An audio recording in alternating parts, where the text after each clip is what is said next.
Welcome to Real Inside Sales Talk, episode 15 with Mark and Jason. Find us online at facebook.com/ISA Talk. Find us at www.realinsidesalestalk.com. Look for us, Real Inside Sales Talk, on iTunes, Stitcher, YouTube, and Google. Jason, how are you doing tonight? Wonderful, man. Wonderful. Man, you look great. Have you been losing weight or what's going on? Starvation diet. No, this is actually got... I thank you for the compliment. I appreciate that. Always it's nice to have compliments out there, so... You do look good. No, thank you. So, yeah, I've been great, man. And how are you, my friend? Doing good. I had a rough couple days on Thursday and Friday, but Friday, as I was leaving, I got a couple deals together. Did you? And then, it just made today, Saturday, the 7th. Mm-hmm. It's Labor Day weekend. Yep. So I've got Saturday, Sunday, Monday just to relax because, my work week ended on a good note. Did it? Good. Yeah. Good. And for those who didn't, have so much success, hold your head up high. Monday or Tuesday, whenever you're going back to work after the weekend, maybe you're already at work. Right. The business is going to come, so just keep pushing yourself forward. Oh, it will. And my week was kind of the same, kind of up and down. But, hey, we got through it out there. We got, into it. Things are turning out wonderful out there. And that's the thing with all sales. Sometimes it's a roller coaster, so hang on tight. So, Mark, week's been a pretty good one. We're going into Labor Day weekend as we're recording this and everything. So, time to relax, reflect, make a plan for next week. And a couple of things we're going to talk about today on this episode is one thing we're going to talk about a little bit kind of like it's election season. Midterms are coming up there. So we're going to talk about not politics per se. We're just going to talk about how election ads, how you can learn from election ads because they're very good marketing. They do their sales research. They do their demographic research. So we're going to talk a little bit about how you can learn from them as you're putting up with having to watch them in between your favorite show. And Mark, what do you have on the agenda to talk about tonight? Well, other than politics, which you look at, how much money the presidents or the presidential candidates have to generate to be successful, they have millions of dollars that they have to contribute to win an election. And right. You're looking at radio ads, you're looking at newspaper ads, you're looking at how it involves sales. Because what every politician wants out there, Mark, and take one guess what that is. What does every politician want? Votes. Well, votes. So you've got to have votes first. Mm-hmm. So that's why you remember in Ghostbusters, at the end, the way Bill Murray closes the deal of getting the Ghostbuster to chase the monster was he played on the mayor's ability. You're going to save 7 million registered voters. And as soon as he said that, you could see the mayor's eyes light up like, oh, yeah. Get them whatever they need. Yeah, whatever they need. So, and what do you have on the agenda to talk about, sir? Well, one of the things I want to talk about is spousal rebuttals. The number one common objection by anyone, even if you're not married, someone's going to try to give you a spousal objection. Right. And two, one thing I want to talk about is how to stay healthy in sales. Good topic. Sales people are notorious for drinking, smoking, drugs. Well, and you get a lot of distractions at an office. I mean, especially if you're a realtor, for example, You're always going to places that have either donuts, luncheons, free luncheons, all the luncheons that they do, a lot of luncheons, all the unhealthy food that's put in your face out there. So we're going to get into that and dive into that subject a little bit. Mark, we're at 15 episodes now. Yeah, we're at 15 episodes, and we still have so many other points of views to talk about. That's another subject that I'd like to get into if we have time today is look at your sales business from someone else's point of view. Not just the customers, but another salesman point of view. What might work for this salesman might be the worst thing that you could do in this sales field. Well, or it could be the best idea you've ever had. Exactly. And try to sell yourself. Yeah, be okay with selling yourself. And the best way to sell yourself is to be honest, because as soon as the public finds out that you're not honest and you're not good at communication, they don't want to do anything with you. So be honest. Mm-hmm. Be transparent. Right. And that's the good thing. I mean, you make a great point with the spousal rebuttals because that's an objection everybody, the majority of people out there are going to run into. Oh, I got to talk about it with my wife, or I got to, talk to my husband, or boyfriend, girlfriend, and making a joint decision there. And so you not only kind of have the tension of the couple there, but let's get to first thing, when you're talking to somebody on the phone and they say that, they mention, well, I've got to talk to my wife, Mark. What do you say? Well, first off, it goes back to the product that you're selling. Are you selling a product that's refundable, non-refundable? Are you selling something like a vehicle? Are you selling a timeshare? Are you selling a work done on the house? Are you getting new windows put in? You know, it depends on the sale. You know, certain things, you know, they're going to have to talk to their wife about. Certainly. You know, Certainly. But if you're just selling the average everyday product that you get a receipt that you can take back or return and get your money back, well, then you should be able to overcome those objections a majority of the time. Right. And really the best way to do it is just by setting expectations up front and finding out if your customer is truly interested by asking the right questions. You know, you know, if I'm selling a vacation package to Branson, Missouri, I'm going to call you up, say, hey, I've got a deal at a 3-star hotel. I can get you 3 nights, buffet breakfast every morning, and 4 show tickets to a show of your choice, and it's $150. Right. What we're asking you to do is take a timeshare tour while you're at our resort and see if you're interested in buying timeshare. Exactly. You know, oh, I got to talk to my wife. Okay, what do you think she might say? Or how do you think she might feel about this? Right.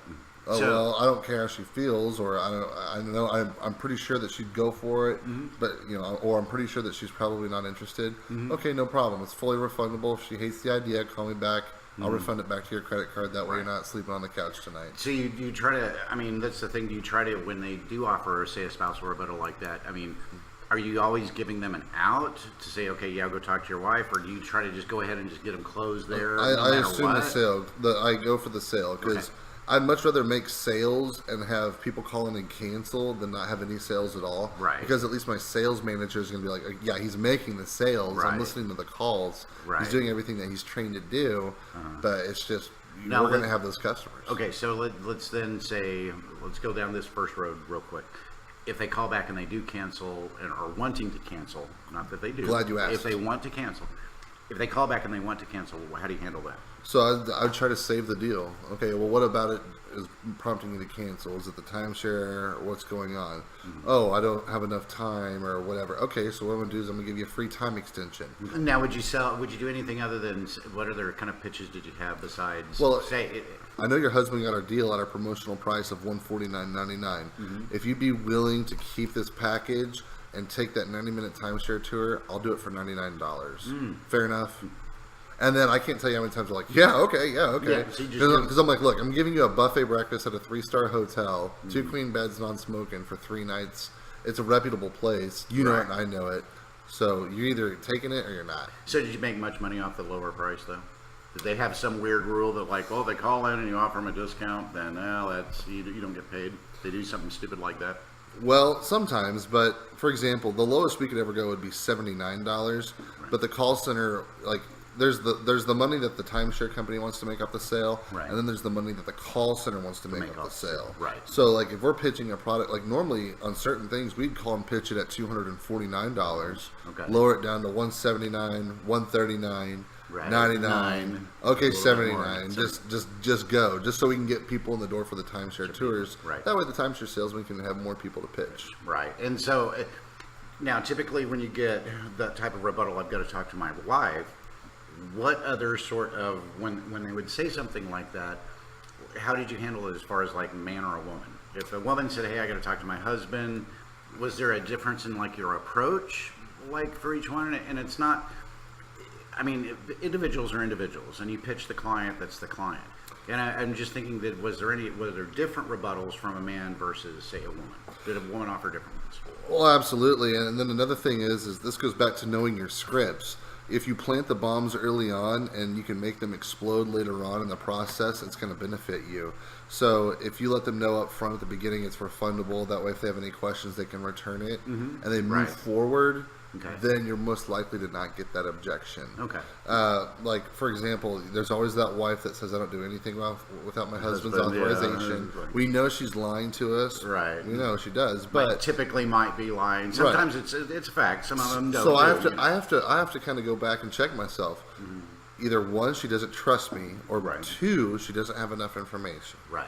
Okay. Or 3, she's just truly not interested. Yeah, exactly. She's being nice, and she just doesn't know how to. But that's a great checklist. Just go through your mind, and that's how you create a good pitch too. Right. You know, if you can justify how to give enough customer enough information in a short amount of time while earning their trust and asking for the sale inside of 4 or 5 minutes or less, then you've got a gold mine. Right. You got 1, 2, 3 little step there, to handle that objection, and cover those objections. So it wasn't really, I mean, and that would be the same objection even from a man, you know, because they still don't trust you necessarily. They don't know you. I mean, they signed up for something that they, you know, never expected they would get a call from. So as you say, getting through that the trust, especially like when it comes to, you know, the spouses. Now, have you ever pitched like people together on the phone? Oh, absolutely. The husband and wife have been through this before. They've heard it from 100 other salesmen. So they both want to be right there. You know, they'll conference call each other in. They'll write everything down, want you to email it out to them so they can look it over and print it out. Right. And again, it goes back to having your pitch. If you're honest and you give them all the necessary information, if they're truly interested and they're going to put you through all that, then you're probably going to get the deal. Right. Now, I found it interesting in my, you know, one of my career in sales is in dealing with men and women, you know, pitching them directly, especially if they're there together. You know, I mean, you get all types. I mean, some that bicker, some that, you know, obviously you've got a dominant partner, you know, man or woman. There's always does that, all the talking and does all the objections and, you know, says everything. And you know, me, like, and that just goes back to your type of customer. Me, Right. I buy shit all the time, and then my wife's like, "Why did you buy that? Go Right. return it." Right. Or like, and you've got to have a person that has a little bit of control, but then at the same time, I mean, like even appliance sales. I mean, you still, since you're dealing with, you know, two people there, and you're handling one. That's why some of them might be a good cop, bad cop sort of thing. You know, if you can get one to agree, you know, then that might have you a chance with a person who's being very objectionable. And sometimes they'll help you end up, or you want them to help you end up closing the deal and getting them to sign or, you know, make the purchase, swipe the credit card or anything like that. yeah, and you know, if you're more honest with them, you're probably going to get more repeat business. Oh, exactly. Because you can also ask for referrals. Mm-hmm. And again, that boils down to, did you give them enough information?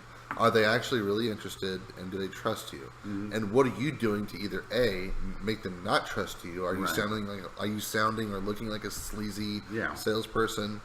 Are you saying the same thing as everyone else? Right. You Using know- a lot of stupid, silly, fake pitches and everything like that, and acting obviously like you're desperate, you know, to sell something.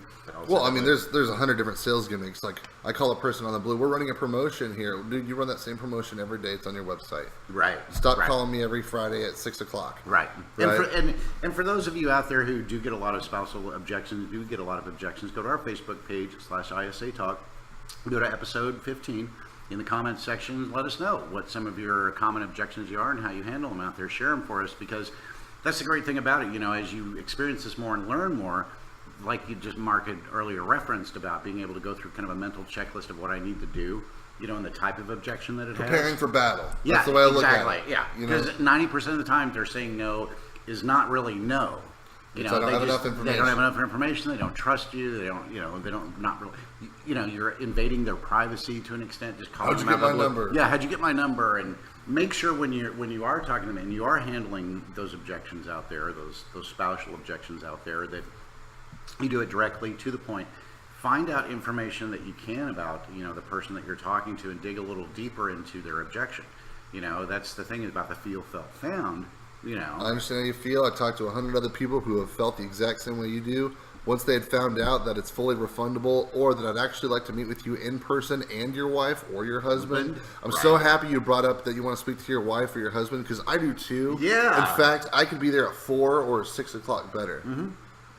exactly. You 'Cause know, I'm sure she's gonna have a bunch of questions that she's gonna want to ask. well, and that's a great thing Yeah. you bring up is like, well, yeah, get them on the phone. Let's talk to them.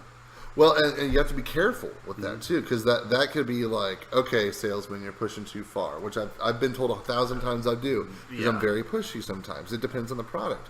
But then there's sometimes where it's like, you know, Mark, I'd love to meet with you and your real estate team about selling XYZ property, but you know, I talk with my business partner on everything. It's not even my wife; it's my business partner. Right. Okay, great. What's your business partner's name? What does he or she do? Oh, well, they're this and they do this. Right. Oh, okay. Well, how about we do this? Since they do that and you're doing this, how about I meet you tomorrow at 5? How about I meet with both of you tomorrow at 5? Right. Or I'll call, or maybe the following day at 6. And before I show up, I'll call to confirm. Right. That way you have time to talk it over with your partner. Exactly. And if you have any issues, just text me, call me, whatever you want to do. Right. So, I mean, just handle them with ease. Just be Yeah. laid back. You know, I mean, you know, objections, people, we got to get them every day. I mean, everybody gets objections, and sometimes it comes in a different way. So, but don't look at every, you know, objection that you get in a different situation, because certainly you have a, you know, in our real world, our daily lives, our personal lives, you know, there's times that we want to go do something that maybe our, you know, kids or our partner or spouse, whoever doesn't want to do. So what it boils down to is when it comes to spousal objections, the best way to overcome them, one, know your script, plan on that happening, and if you can put out the fire before it happens, you're gonna, you know, probably not have a fire, so to speak. You know, this is gonna happen, this is gonna happen, this is gonna happen. Any additional questions? Okay, Right. all right, sign here, book here, press here, swipe here. Okay. Oh, I got to talk to my husband. Well, like I said, it's refundable. Or, oh, great, no problem. I'd like to meet with him too. I'm sure he has a bunch of questions. Can I be there at 3 or is 7 o'clock better? Right. You know, what's better for you? Let's all meet together, sit down. Okay. Well, I still need to talk to him. Oh, okay. So, what do you think they might say? What's wrong here? You do want to sell your house, or you do want the product, right? Right. Like, you don't have to have a sleazy pitch. Just flat out ask him. You know, I know you'd tell me if you don't want this. I don't want to waste your time. We're either doing this now, or what's holding you back? Right. And that's just. And then it might give you the real objection. Oh, I just don't have my credit card, or there's something about this that's personal that I can't give you the real reason to. So please call back. Right. Or they may not have the money. Or I'm just. I mean, but that's knowing your lady. I'm just. I played you, or I'm just genuinely not interested. I just can't tell you that. Right. So that's the thing is handling just those kind of just common objections. Yeah. They're all the same. Everybody gets the same, and then just relax about it. I mean, think about it. If you were talking, big deal. Right? If you were just talking to a friend of yours. I mean, Mark gives me objections all the time when I ask him for another beer, and he says, "No, Jason, you're an alcoholic. I'm not giving you another beer." So that's when you handle those objections out there with folks. Just remember, you're going to get no's. You're going to have a ratio of how many people you call until you get a yes. You know, how many people walk into the store before you sell something. You know, how many people walk into the car lot before you sell a car. Your ratios are always different. You know, so know your ratios. Know that it takes, okay, you know, I've got to have 5 people come in the store today to sell X, Y, Z, and always handle that. Always, and be optimistic, be positive about it, because it's going to happen. Are you struggling to close deals?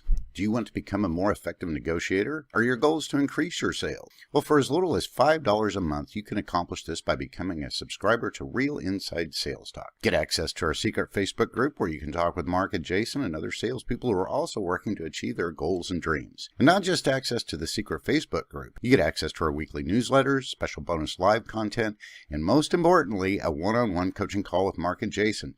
$5 a month gets you a half-hour call, $10 a month gets you a 1-hour call, and $25 a month gets you a 1-hour coaching call each quarter. So get an advantage over the competition today and get some coaching. Go to realinsidesalestalk.com/subscribe and sign up today. I want to talk about election advertising from a sales perspective. Okay. We're not talking party here, so don't even worry about that. So election advertising, kind of from a sales perspective, you get the first thing that I find, you know, that you're going to find common in every one of these election ads is they're going to try to like hit some emotional button. I mean, that's the first thing that they do. You know, they go into some spiel about how their opponent is, you know, wasting taxpayers' money, you know, doing this or spending time, you know, on this little project that has nothing to do with, you know, their area, or, you know, is for crime, or, you know, for basically, you know, if it's, you know, whatever partisan ad that they're running at the time, Democratic or Republican, they have a little checklist of, you know, little issues that they have to make sure that they hit to be able to get voters from them, because that's the thing politicians need is votes. They need to get people motivated enough to get out of their chair, get out of their home, go to the polling place, mark yes for them. That's as much of a sale as selling a car, house, appliance, anything. So if they can motivate you to do that, while yeah, it is kind of a civic duty, and it's part of our culture to vote, and it's in your mindset to vote, and what gets you to vote for the person that you want from a marketing perspective, every salesman out there can learn from, especially from a sales perspective. Everyone out there can learn from it, because you're going to find the techniques that they use are pretty consistent through every ad. They use something, you know, they use rhetoric, essentially. A successful campaign isn't going to use kind of intellectual answers that, you know, it's unsensible for, you know, us to be running up, you know, $1 trillion debt. Well, no, they don't say stuff like that.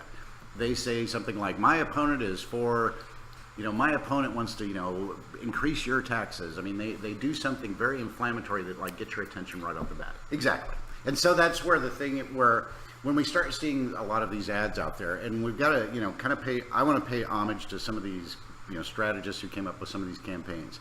Because like Trump's campaign, Trump was, if you look back at his campaign, and that's the thing I liked about that you could learn a lot from, and he knew because he was a salesman. Well, here's the thing: is there's a difference between what they call, rhetoric and dialectic.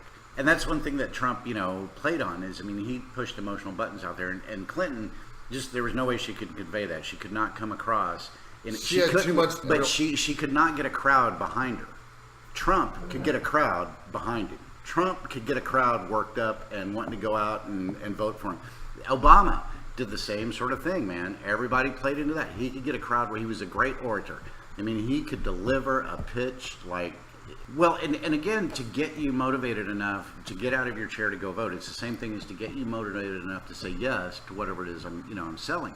So even if you're looking at a prospect, and you take the example of what election ads do, which is again, hit emotional buttons out there. So if your prospect is wanting to take a vacation somewhere and they call you and they start saying, hey, yeah, I'd like to go book 3 nights here, and they're willing, ready to go customer, you're going to plan, wouldn't it be great to have 5 nights instead of 3 for this price? You can get the same thing. It's basically 2 nights free, man.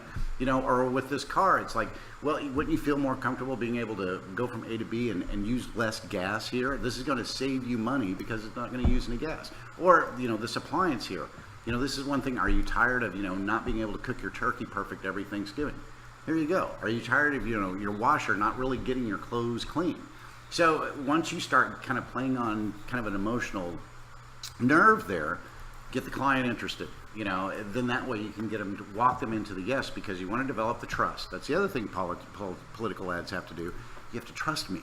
And you have to convey that image. That's why all politicians now have to have a face for, TV and everything, and they have to be able to be quick on their feet because they've got to sell you within either 30 seconds, 60 seconds, and do it in such a way that gets you convinced and gets you able to get out of your seat and go out there and punch the ticket in the voting booth. Yeah, you remember the Howard Dean scream? Oh, he was yeah. like, yeah! Yeah. And he tried to blame it on coffee the next morning. Yeah. Lost like half of his voters. Oh, yeah. From like the Dean scream. The Dean scream. I remember that. That's I remember Howard Dean. Yeah.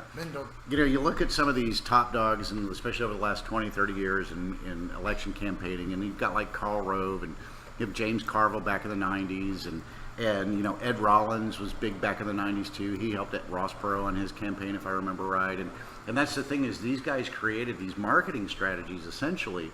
They were great salesmen. If you could have a position of being a campaign strategist and being that good at sales and being able to deliver your stuff, in a way that's going to get people hyped up and, maniacal about your product, man, it's an amazing thing what they can do and how they can do it with just simple words and images. You look. He's got a way of delivering his information in such a way that you trust him. Well, everything that he's done has been successful. I'm not saying his personal life, but like as far as his business and like how he's been on television and how he's done certain things, he was just he was completely different than everybody else. Mm-hmm. And so when he's walking around saying great at marketing, great at imaging, that's why he was able to take out his competition early on, because like when he called Jeb Bush a loser and low energy, it was bye-bye. And now people are kind of seeing through the tactic. Now that they've gotten used to him, they understand, okay, kind of his approach to an extent. And they're going to be smarter for the next candidates that come around. Well, and exactly. That was the thing. People wanted Obama, first black president, good on you and everything. He had that there already. He was eloquent. He could deliver a message and everything like that. It wasn't a shock that he won. What I was surprised, the election of 2000 was, both of those guys, Bush and Gore, were just the lamest, candidates out there, at all. It wasn't even an exciting election. Well, and that sets up the other point is what type of person are you conveying your sales image? Because more often than not, most politicians, again, they can speak quick on their feet. They can think. They look good, on TV. They have a great appearance. They are salesmen in that sense that they have to be able to, one, like I say, you've got to get votes. No matter what it is, you've got to have votes to get reelected. So you're out there pitching and presenting yourself in such a way that you're constantly selling yourself in a way that most salespeople would easily recognize. Especially a willing, receptive customer we're talking about, is you're going to be able to walk them right into it. They're going to see the value in it. Right. The people that you need to get, and that's one thing that politicians' ads go through, they go through that 20%, 30%, whatever demographic that's undecided out there, and they're trying to convince them exactly which way they should be voting and which how they should be voting. So as you see these ads and you see these emotional responses that come up in these ads and these emotional triggers that they try to put on people, think of that in your sales. I mean, it's not a bad thing to get somebody emotional about something, because then that creates urgency. Because what is it? Logic makes you think, emotion makes you act. And if you can get that across to people and start saying, they want to do XYZ, they have a desire for a new appliance, they have a desire for a new car. So yes, they intellectually want a new car. They just don't know how they're going to get there yet. And my job as the salesman is to be able to get them. My job as a salesman is to be able to get them into whatever purchase that they're wanting to be able to do. The best effort I can, the best way I can, honest way that I can, in a way that gives the product, they see the value in the product. And your ability is, because most sales times, I mean, honestly, Mark, but a lot of our sales stuff, I mean, I say a lot of, in certain sales industries, you get a lot of just yeses. Like for example, you have a hair salon, you have a tattoo parlor. I mean, majority of the time, those people that are walking through the door are willing to give you money for whatever service, and you don't have to really sell. It's a special trade. Now, if you're in, if you go to like a cell phone store, an appliance store, or you're seeking out real estate, that's a whole different animal that you've got to be able to deal with. And as a salesperson, we have to understand kind of our roles, where we need to sell, and how we need to present ourselves when we need to sell. And that's one thing that election advertising, you can learn a lot from positioning, because you may know that a candidate is, lying through their teeth or did not do whatever they claim, but then they put on this commercial that you think, oh, well, that makes a lot of sense, and now how does that convey where you've kind of seen through maybe some of the BS, but then you're actually convinced of, okay, I want to make a vote for this person. Same way with the product. Person might initially be skeptical and like, I'm not sure about that, or my wife, I got to talk to her, or the kids, whatever, or, I just don't think I can do that, so that's how you start getting, once you start understanding exactly where your client's coming from, where your perspective is coming from, where their affiliation might lie, because that's one thing other that they do is a lot of research. The election advertising and campaigns, they do a lot of research on the demographic, and so they know their customer. Yeah, I mean, you've got the Bible Belt, you've got the states that are notoriously blue and notoriously red, so it's all about how you can convert and change people's minds. Are you going to spend tons of money on email and robocalling advertisement? Are you going to spend a lot of money on mail-out ads or television ads, radio ads? Right. Are you going to spend money on people to blog about you? Are you going to spend money on reserving time on a high-end cable news network to interview you and talk to you more than anyone else? Right. So they see you more. Right. The more that people see your name and they hear more about you, the more they're going to look into you. And that's where, like you say, Mark, when you call people, for example, consistently following up, consistently calling, consistently trying to talk to people, because that's essentially what the politicians are doing with their campaigns and their advertising. They know they have to saturate all of this, population over a very short period of time with their message. Yeah, and how are they going to be different than anyone else? What are they going to say that's different than everyone else? Or, I mean, they have their scripts too, and like their key points, like, we're going to do, we're pro-gun, we're going to change things in Washington. We want the national anthem in our classroom, and that's another thing, like, a lot of this 1%, the media has been focusing so much on the 1% that the 1% is getting more attention than the other 99%. Right. So you have to be careful of where you're getting your information from. Oh yeah.